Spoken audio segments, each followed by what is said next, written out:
Our weather will be sunny, hot, and humid through the weekend with temperatures hitting 80 at the beaches, 95 downtown, well over 100. 30 Charlie Sheen stars in anger management on FX.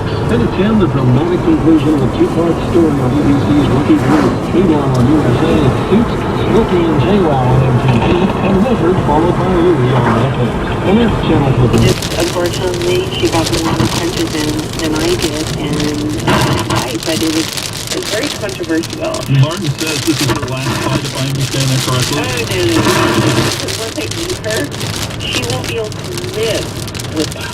That me Anthony took her belt away. So right now she's a little influenced. So she's not going to hold it. She's going to have to come back and say, no, I need to come here. And I said, I'm willing to do that. I'm willing to do that. She is the humanitarian. The St. John Martin fight is set for next Tuesday night at the Diplomatic Museum in Wisconsin. Ready for the Phoenix. We have a microburst.